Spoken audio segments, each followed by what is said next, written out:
L'exposition Destination Archéologie s'intéresse à la naissance de la discipline archéologie au XIXe siècle.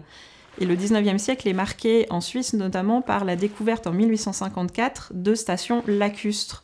Donc ce sont des villages construits sur pilotis, découverts au bord des lacs. Et c'est une découverte majeure pour l'archéologie préhistorique à cette période. Dans les stations lacustres, les archéologues du 19e vont avoir la surprise de découvrir un très grand nombre d'objets relatifs à la vie quotidienne des populations, et notamment des objets réalisés dans des matériaux organiques qui ont pu être préservés grâce à l'humidité du lac. Ce qui est très important d'illustrer dans cette partie sur les lacustres, c'est la masse exceptionnelle d'objets qui a été découverte. J'ai donc choisi un très grand nombre d'objets en pierre pour le néolithique, mais aussi en bronze pour l'âge du bronze, pour habiller les différentes vitrines de l'exposition.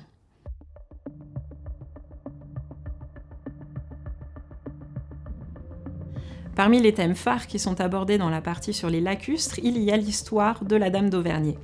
La Dame d'Auvergne, c'est la découverte d'un crâne daté du néolithique sur les bords du lac de Neuchâtel à Auvergne. En 1897, Julius Kollmann, professeur d'anatomie à l'université de Bâle, va redonner vie à ce crâne et développer une méthode scientifique pour reconstituer son visage et créer un buste. Pour l'exposition, nous avons également réalisé une nouvelle reconstitution du visage de la Dame d'Auvergne à l'aide d'une méthode qui utilise à la fois les méthodes forensiques et l'intelligence artificielle.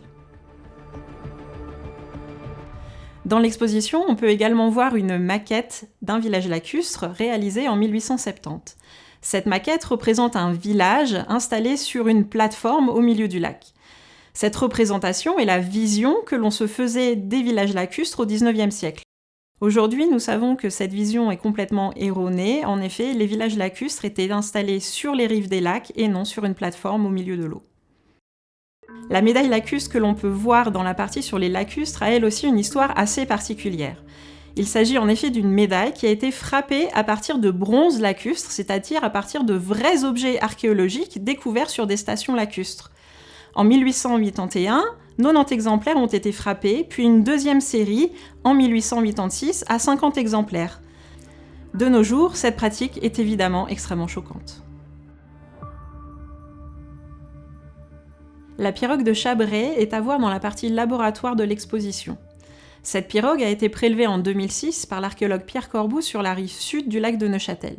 C'est une pirogue monoxyle, c'est-à-dire fabriquée dans un tronc d'arbre, ici en chêne, d'un seul tenant, et elle est datée du bronze final. Avec la découverte des stations lacustres, une nouvelle collaboration se met en place entre les antiquaires et les spécialistes des sciences naturelles. Dans ces petits tubes en verre sont conservées des graines carbonisées qui ont été découvertes sur une station lacustre néolithique. Une très grande quantité de ces graines a été découverte et c'est pourquoi elles ont pu être renvoyées sur l'ensemble de la planète. Ceci a favorisé l'émergence d'une collaboration entre les sciences naturelles et les archéologues. Pour la première fois, on a pu identifier les plantes qui étaient cultivées et consommées par les lacustres.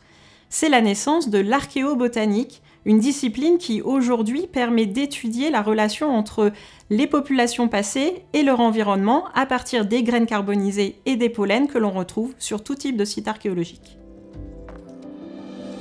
Deux objets qui illustrent particulièrement bien la vie quotidienne des populations lacustres, c'est d'une part le fond de panier en vannerie spiralée qui a été découvert à Yverdon, avenue des Sports, et qui date du néolithique final et qui ressemble à une corbeille de vannerie réalisée aujourd'hui, et également cette pelote de fil en fibre végétale qui ressemble également à une pelote de fil d'aujourd'hui.